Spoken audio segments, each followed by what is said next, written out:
Oi pessoal, tudo bem com vocês? Sejam bem-vindos a mais um vídeo aqui do canal. Para quem ainda não me conhece, eu sou a Beli, sou fisioterapeuta e monitora de estágio. E eu iniciei esse canal trazendo vários conteúdos sobre o meu castelinho MRV, sobre faculdade, casamento, fisioterapia, estudos, enfim, tem um conteúdo bem variado. E nos últimos dias eu tenho trazido uma sequência de vídeos mostrando um pouquinho sobre o meu Planner 2024. Para quem me acompanha aqui sabe que eu tenho usado desde 2020 o método Bullet Journal para me organizar, mas eu ganhei esse meu plano perfeito de presente e aí é com ele que eu vou me organizar em 2024. Estou muito apaixonada porque é a primeira vez que eu vou usar um planner. E se você já viu os vídeos anteriores, sabe que eu já mostrei as páginas iniciais do meu planner e as abas finais. A última, a penúltima, que é sobre vida pessoal. Já mostrei também sobre trabalho. E hoje nós vamos falar um pouquinho sobre a aba Fé. Mas antes de mostrar para vocês com detalhes um pouquinho dessa aba Fé, eu convido você a se inscrever, caso ainda não seja inscrito e tenha caído aqui de paraquedas. Deixa o seu like e o seu comentário, que eu adoro responder todo mundo com muito carinho. Agora, sem enrolação, bora pro planner. Então, pessoal, vamos ao que interessa e eu vou mostrar para vocês mais uma abinha do meu Planner 2024, meu plano perfeito. Então, para quem está acompanhando toda a sequência de vídeos, sabe que eu comecei pela abinha final, né? Depois a gente falou sobre vida pessoal, sobre trabalho e a aba de hoje é sobre fé. E olha que delicadinho esse tom de rosa pastel, achei a coisa mais fofa. E como o assunto é fé, então eu preparei aqui o meu cantinho com uma velinha, com Jesus, com Nossa Senhora Aparecida, com a Sagrada Família. E agora a gente vai descobrir juntos qual é a proposta desse planner para a gente cuidar dessa área tão importante da nossa vida, que é a nossa fé. Então, como toda abinha, sempre tem... Gente, o vento apagou a vela. Como assim? Que isso? Vento impetuoso? Brisa suave? Poxa, ok, vamos para uma segunda tentativa. Calma aí. Consegui! Yes! Aqui, ó. Vai lá, vento, não apaga não. Vou fechar um pouco a janela. Vou passar calor? Vou passar calor, mas isso vai ficar bonitinho. Gente, a vela apagou de novo. Tudo bem. Então, vamos seguir o barco. Então, como eu estava dizendo, nós iniciamos essa parte do planner com uma introdução que dá algumas orientações sobre a gente reservar um horário para a gente conseguir rezar, né? Para a gente fazer as nossas orações, ter esse momento de conversa, de intimidade com Deus. Escolher um local apropriado, pode ser o nosso quarto, pode ser um oratório, pode ser na sala, mas um lugar calmo, tranquilo. Eu amo esse lugarzinho que eu tô aqui, porque tem uma janela na minha frente e eu consigo ver o pasto verdinho, eu consigo sentir essa brisa, eu consigo olhar para o céu azul e me conectar com Deus. E aí, a gente também pode preparar o nosso ambiente, como eu fiz aqui, colocando uma imagem. Para quê? Não para eu adorar essa imagem, porque católicos não adoram imagem, mas para elevar o nosso pensamento, para favorecer esse nosso momento de oração e de contato, de intimidade com Deus. Eu posso acender uma velinha, né? Eu posso pegar um caderninho para anotar a minha reflexão, ou eu posso pegar a Bíblia ou algum outro livro que você tenha de oração, ou sobre igreja, ou sobre santos, enfim. Nos ajuda a manter esse clima de oração e não perder o foco. Então, escolher o local, selecionar os materiais, né? Como, por exemplo, a Bíblia, o Catecismo da Igreja Católica. Se você tem algum livro, né, que te ajude, algum livro sobre a igreja, sobre os santos, né? Você pode usar também. Um caderninho, eu acho muito importante. Eu preciso de um caderno para anotar, para escrever as minhas reflexões. Se eu tô lendo a Bíblia, eu gosto de escrever o que eu entendi. Escrever, tentando extrair daquela leitura o conteúdo teológico, a parte que Deus se manifesta, porque a gente sabe que a Bíblia, ela tem o conteúdo histórico, né? Ou seja, tudo aquilo que está escrito na Bíblia aconteceu. Mas também tem o conteúdo teológico, que é o quê? Aquelas pessoas, os profetas, os apóstolos, todos que escreveram a Bíblia, eles estavam inspirados pelo Espírito Santo.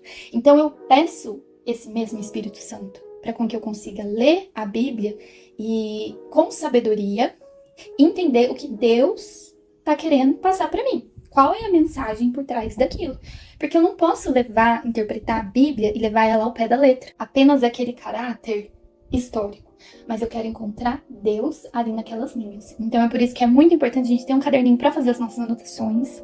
Livrar dos conceitos enganosos. Deixa eu ver o que isso significa. O tempo a sós com Deus é uma decisão pessoal realmente importante. Lembre-se que não é um ritual mecânico, mas consciente e intencional de relacionamento, durante o qual você irá conhecer mais a Deus, mais sobre você à medida que ele se revela.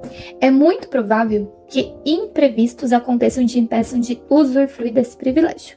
Isso é verdade, porque olha, eu fui gravar esse vídeo falando sobre fé, e aí a criança aqui do andar de baixo começou a chorar, né? E aí a mãe começou a gritar com a criança, porque a criança tinha que escovar o dente, ou seja, as distrações elas vão surgir, mas eu esperei e tô dando continuidade porque eu não desisto. Mas vamos lá.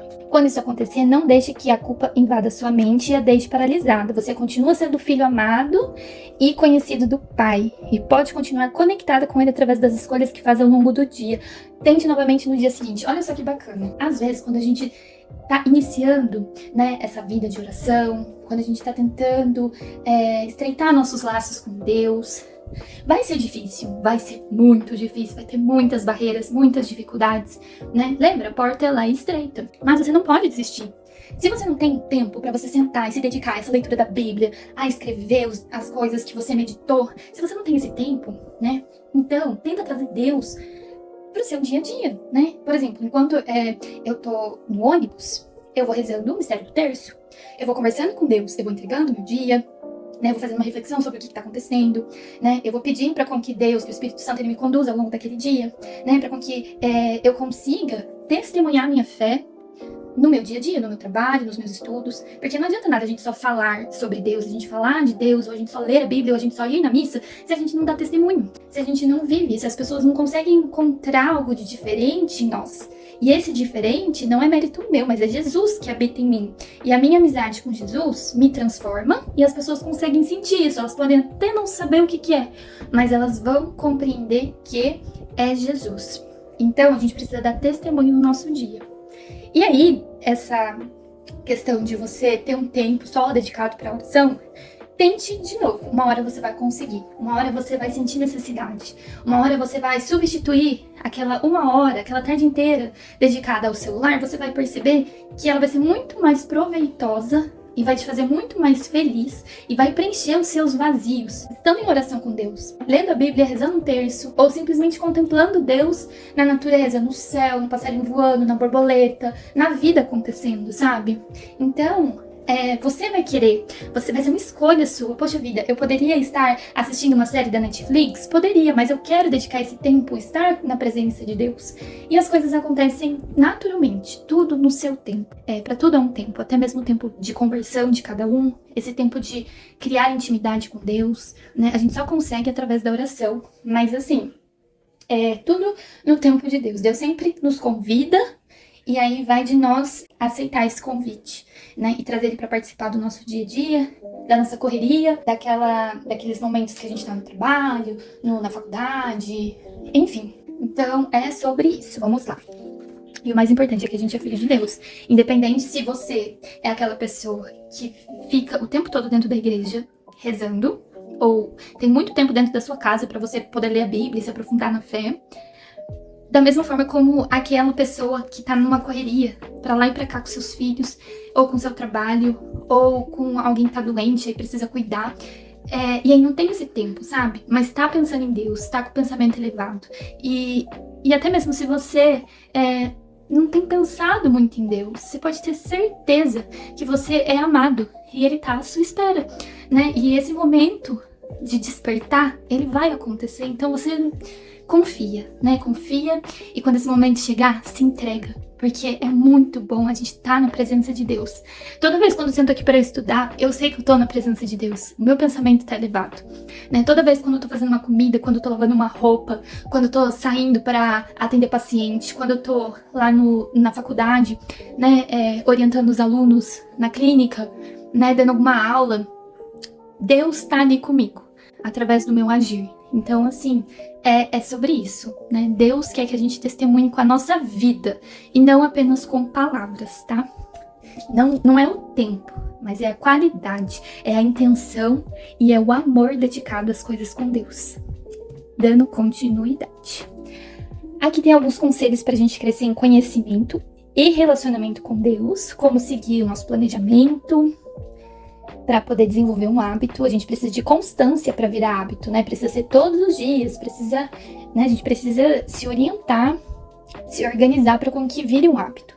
Ter consciência da presença real de Jesus com você durante todo o tempo, que é isso que eu falei para vocês, né? Quando você tá indo no trabalho, Jesus tá com você. Se você estiver fazendo uma coisa errada, Jesus tá ali com você também. Ele pode até ter fechado o olho, mas ele tá lá, entendeu? Então, assim, ó, toma cuidado com o que você tá fazendo com o seu tempo, porque Jesus tá lá. E daí, depois, quando você cair em si, né, quando você tiver esse despertar, você vai falar, putz, que vergonha, Jesus, me perdoa, mas ainda bem que existe o sacramento da confissão pra isso. Jesus, ele veio pra nos salvar. Então, continuando. Esteja atento ao momento atual e acalme os ruídos do ambiente dos seus pensamentos. Se bobear, o que é mais barulhento nem é tanto o ambiente, mas é a nossa cabeça. Essa é barulhenta, que fala uma verdade, ó. Leve a vivência do seu momento com Deus para as atividades comuns do seu dia a dia. Novamente, eu já falei sobre isso, né? Comece o dia com uma oração de entrega. Faça pausas ao longo do dia para você falar com Deus sobre aquilo que te preocupa, né? Sobre as suas angústias, suas aflições, porque Deus, ele acalma o coração da gente, né? A gente chega com ele com os nossos fardos e ele alivia. Então, muito legal. Antes de dormir, leia um salmo, faça uma oração de gratidão, simplesmente agradecer. Antes de dormir, fazer uma oraçãozinha rápida ali, né? Principalmente se você é casado, reza com o seu marido, reza com a sua esposa, reze com seus filhos. Você precisa ser exemplo para eles. Não adianta nada mandar para catequese, para escola bíblica, se você não reza, se você não é exemplo, se o seu filho não te vê de joelho no chão, com o terço na mão, não adianta nada. Lembra que eu falei para vocês? É testemunho, não é palavras. Não é falar, vai criança, reza. Ela não vai entender por quê, para quê, ainda mais se o pai não reza, se o pai e a mãe não vai na missa. Você precisa ser exemplo. Criança aprende através do exemplo dos pais. Então, reze. Né? E lembre-se que é um privilégio poder falar com Deus, manter um relacionamento com o seu pai e tê-lo ao seu lado durante toda a sua jornada. Pratique o Lectio Divina, que é um método de leitura orante das Escrituras. Trata-se de dirigir o significado da palavra de Deus e dedicar um tempo para meditar a respeito dela. Um pouquinho daquilo que eu falei para vocês sobre pedir o Espírito Santo para que você tenha a clareza, a sabedoria de entender a mensagem de Deus, de encontrar Deus nas Escrituras, nas palavras, né? E não levar ao pé da letra, levando só em consideração o aspecto histórico que as Escrituras têm. E aí aqui tem como praticar, né? Como praticar, ler uma passagem das Escrituras, meditar sobre elas, né? Ouça com atenção. Será que tem alguma coisa que se destaca para você? Anote, né? Repita aquilo.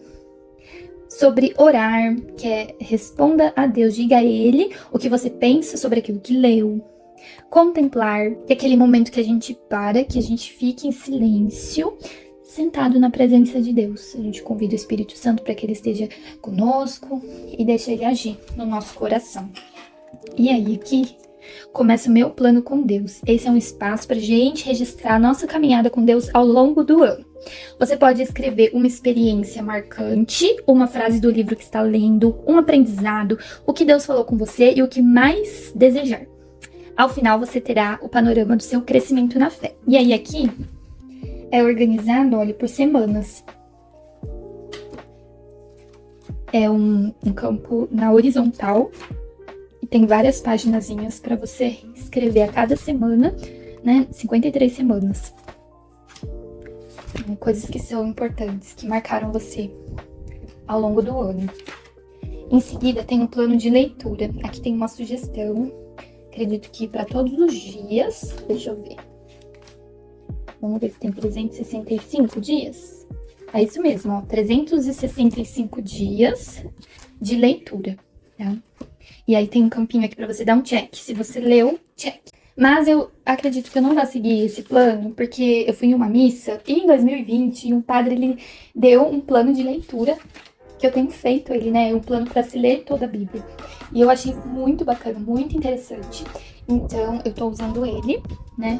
Já li vários livros da Bíblia, graças a ele consegui meditar, tem um caderno bem grandão que eu escrevo tudo, né? Então, essa parte aqui do plano eu não vou utilizar porque eu já tô seguindo um plano de oração, eu só quero colocar em prática ele em 2024, porque em 2023 eu falhei muito. Então, em 2024 eu quero priorizar. E aí, vamos ver. O que mais que temos aqui? Olha só que legal. Tem um outro plano de leitura, mas aí são dicas de livros para mulher, para devocional, para relacionamento, maternidade, autoajuda e estudos. E aqui é a sua vez de você preencher quais livros que você escolheu para se aprofundar na sua fé. Eu já escolhi 3 livros. Lembrei a minha meta para 2024 é ler 3 livros, né? Em 2021. Peraí. 2022 eu li 1 livro, 2023 eu consegui ler 2 livros e 2024 eu quero ler 3 livros. E 2 deles relacionados à religião. Ainda estou escolhendo, né? Depois eu tenho que comprar o livro, mas depois eu anoto aqui qual vai ser o meu plano de leitura, mas serão 3.